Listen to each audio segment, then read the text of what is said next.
ఇక్కడికి విచ్చేసిన విశిష్ట అతిథులందరికీ ప్రతి ఒక్కరికి నా హృదయపూర్వక నమస్కారాలు.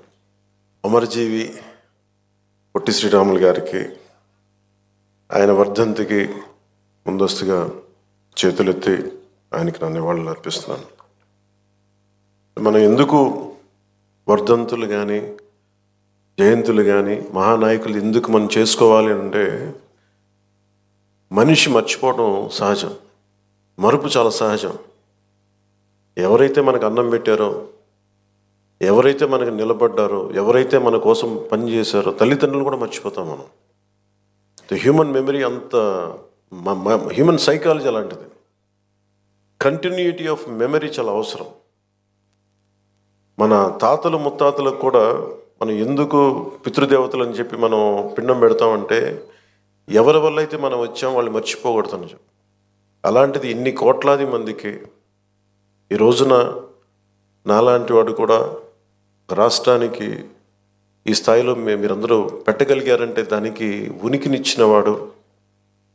50 రోజుల పైన అన్నపానీయాలు లేకుండా కడుపు మలమలమల మాడిపోతూ పేగులు యాసిడ్ పేగుల్లోంచి వస్తూ ఉంటే, మంటలు మండిపోతూ ఉంటే దానికి ఏమి చేయాలో తెలియక ఒక మట్టి తీసుకొని, బంకమట్టి తీసుకొని ఒక బట్టకు రాసి దాన్ని తడిపి పొట్టకి చుట్టుకొని మహాక్షోభ అనిపించిన మహానుభావుడే.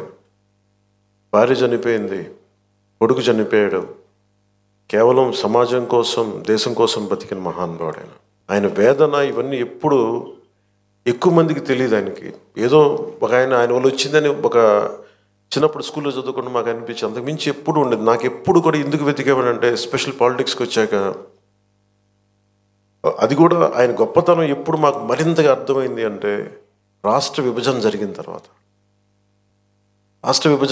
తర్వాత ఎవరైతే మనకి మూలకారకులు ఆంధ్రప్రదేశ్కి, ప్రతిసారి పొట్టి శ్రీరాములు గారి విగ్రహం ఎతకాలి అంటే ఆర్యవైశ్య సమాజంలో దొరుకుతుంది తప్ప తక్కువ చోట్ల దొరుకుతుంది. ఆయన ఒక జాతికి నాయకుడు కాదు, ఒక కులానికి నాయకుడు కాదు, ఆంధ్ర జాతికి నాయకుడు ఆయన. అలాగే భాషా ప్రయుక్త రాష్ట్రాలకి ఆద్యుడు, దానికి దారి వేసినవాడు. స్వాతంత్రం వచ్చిన తొలి రోజుల్లో ఇది.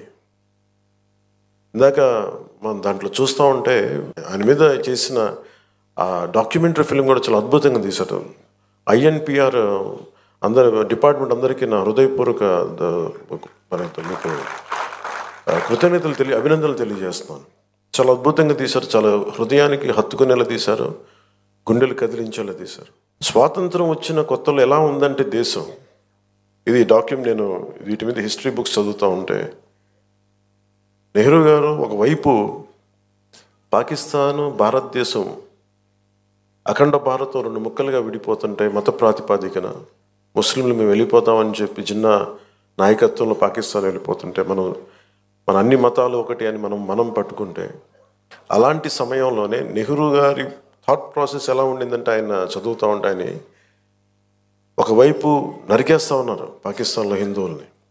అలాంటి సమయంలో ఇంకొక మూల మన ఉమ్మడి మద్రాసు రాష్ట్రంలో చాలా వివక్ష అనుభవిస్తూ, అవమానాలు భరిస్తూ, తెలుగు వారికి గుర్తింపు లేదు. అలాంటి సమయంలో తెలుగు ఉనికి కోసం, ఆంధ్రలో ఉనికి కోసం ఒక రాష్ట్రాన్ని ఏర్పాటు చేసుకునే క్రమంలో పొట్టి శ్రీరాములు గారు ప్రాణం పోవటం, ఇవన్నీ దేశాన్ని కదిలించేసి ముందు ఏం పెద్ద జరగదు అనుకున్నారు. నెహ్రూ గారు అన్నది కూడా ఏంటంటే, అసలే రాష్ట్ర విభజన జరిగిన ఈ పరిస్థితుల్లో మళ్ళీ ఈ వివక్ష ఏంటి, మళ్ళీ కూర్చోబెట్టి భాషా ప్రయుక్త రాష్ట్రాలు దేశాన్ని ఎలా కలిపించాలి అనేది ఆయనది.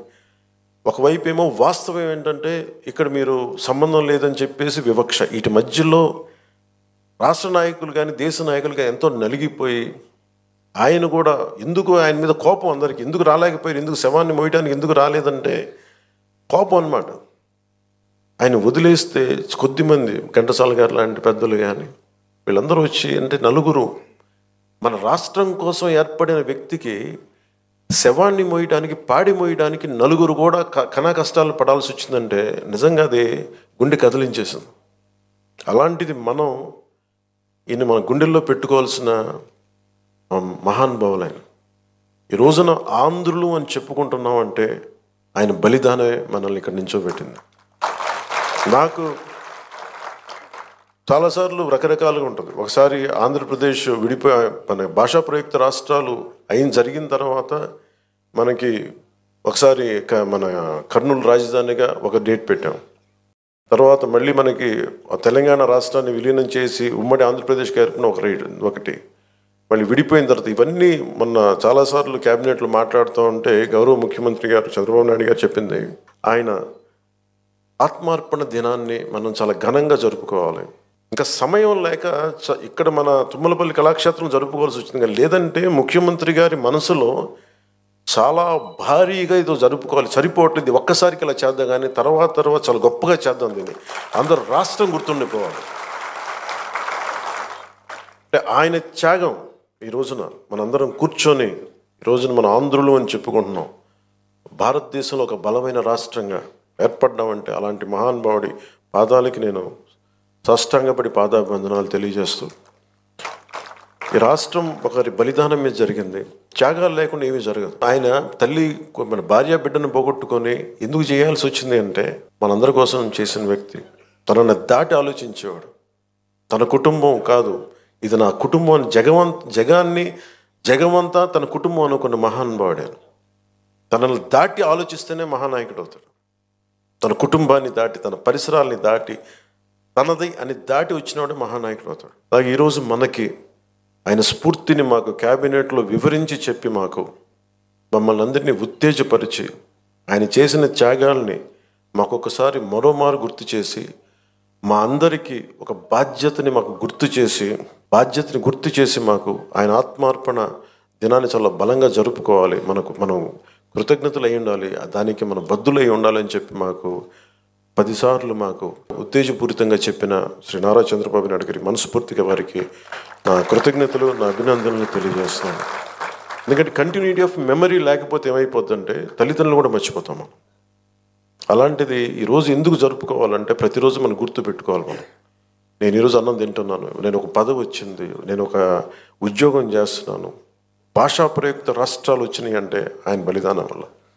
అది గుర్తుపెట్టుకోవడానికి ఇలాంటి సంస్మరణ దినాలు చాలా అవసరం గుర్తుపెట్టుకోవడానికి. అలాగే ఆయన చేసిన త్యాగాన్ని మరింత ఇనుముడింప చేయాలి అంటే ఇందాక గౌరవ మంత్రి పార్థసారథి గారు చెప్పినట్టుగా గౌరవ ముఖ్యమంత్రి శ్రీ నారా చంద్రబాబు నాయుడు గారి నాయకత్వంలో విజన్ 2047 ఆవిష్కరించారు పుస్తకాన్ని. ఎలా ఉండాలి విజన్ అనేది. ఆయన ఒక పొట్టి శ్రీరాములు గారు ఒక కలగన్నారు, ఆంధ్రులకి ఒక ప్రత్యేక రాష్ట్రం కావాలని. నందమూరి తారక రామారావు గారు తెలుగు ప్రజలను ఎప్పుడు కూడా మద్రాసులు అంటే నేను తెలుగువాడిని సగర్వంగా చెప్పి, తెలుగువాడు కాలర్ ఎగరేసుకున్న తెలంగాణలో ఉన్న ఎక్కడున్నా సరే మాకంటూ ఒక ఉనికి ఉందని ఆత్మగౌరవాన్ని చాటి చెప్పిన మహానుభావులు శ్రీ ఎన్టీ రామారావు గారు. అలాగే చంద్రబాబు నాయుడు గారు మొన్న చెప్పాను, ఒక పార్టీని నడుపుతూ ఎంత కష్టమో నేను చెప్తా ఉన్నాను. ఆయన మనుగడ సభలో చెప్పాను, చాలా కష్టం ఒక పార్టీని నడపడం. ఒక 5 కోట్ల మంది, ఇన్ని కోట్ల మంది ప్రజల తాలూకు జీవితాన్ని నిర్దేశించే పాలసీలు తీసుకురావడం చాలా కష్టం, కంకణబద్దులై ముందుకు తీసుకెళ్ళడం కష్టం. అలాంటిది 2047కి ఎలా ఉండాలి రాష్ట్రం, అదొక డాక్యుమెంట్, అది ఒక దిశానిర్దేశం చేస్తుంది. ఇలాంటి అవకాశాలు ఉన్నాయి, ఎంత పెట్టుబడి పెట్టబోతున్నాం, లేదంటే మనం నేచర్ ఫార్మింగ్ ప్రకృతి వ్యవసాయం చేస్తున్నాం, లేదంటే ఇన్ని ఉద్యోగాలు కల్పించబోతున్నాం, లేదంటే ఇలాంటి మన టూరిజంలో ఇలాంటి ఆలోచనలు ఉన్నాయి. ఇవన్నీ ఏం చెప్తున్నాయి అంటే ఎవరైనా అందిపుచ్చుకోవచ్చు అని. దీనికి ఒక కులం లేదు, ఒక మతం లేదు, ఒక ప్రాంతం లేదు. ఏ జిల్లాలైనా సరే, మనకున్న 26 జిల్లాల్లో కూడా కులానికి, మతానికి, ప్రాంతం లేకుండా ఎవరి సమర్థత ప్రతిభ మీరు పెంపొందించుకుంటే ఈ అభివృద్ధిలో భాగస్వామ్యం కావచ్చని చెప్పేది డాక్యుమెంట్. అది దానికి ఎవరు విమర్శిస్తున్నారని ఎవరన్నా నాకు అనుకుంటే ఇలాగే విమర్శించారు ఆయన. 1990లో కూడా విజన్ 2020 ఏంటి అర్థం లేదన్నది. అందరికీ కనిపిస్తే వాళ్ళు మహానాయకులు ఎందుకు అవుతారు? ఆయనకి కనిపించింది రాళ్లలో రప్పలో ఒక మహానగరాన్ని సైబరాబాద్ వచ్చింది, దానిలో కొన్ని లక్షల మంది. మన రాష్ట్ర విభజనకి సర్ప్లస్ బడ్జెట్ వచ్చేంత స్థాయికి ఒక క్యాపిటల్ పట్టుకెళ్ళింది. అలాంటిది ఆయన మళ్ళీ ఈ 24 కూర్చొని రేయింబవళ్ళు కష్టపడి అందరి సలహాలు సూచనలు తీసుకొని 2047 విజన్ డాక్యుమెంట్ని తీసుకెళ్ళి అది సంపూర్ణంగా మనందరం చెయ్య కలిపి కులాలకి, మతాలకి, ప్రాంతాలకి అతీతంగా తీసుకెళ్తే అది $2.2 ట్రిలియన్ ఎకానమీగా అది ముందుకెళ్తే ఆ రోజు పొట్టి శ్రీరాములు గారికి సాధించిన ఆయన బలిదానానికి నిజంగా నివాళి ఏర్పాటు చేసినట్టు అవుద్ది. మనందరం కంకణబద్ధులై ఉందాం. అలాగే నా వైపు నుంచి సంపూర్ణంగా ఆయన స్ఫూర్తిని అలాగే విజన్ 2047ని ముందుకు తీసుకెళ్ళడానికి కంకణబద్ధులై ఉంటాం. ముందుగా కమిటెడ్గా ఉంటాం తెలియజేసుకుంటూ మరోమారు పొట్టి శ్రీరాములు గారికి ఆయన ఆత్మార్పణ దినానికి నేను జోహార్లు అర్పిస్తూ సెలవు తీసుకున్నాను. జై హింద్.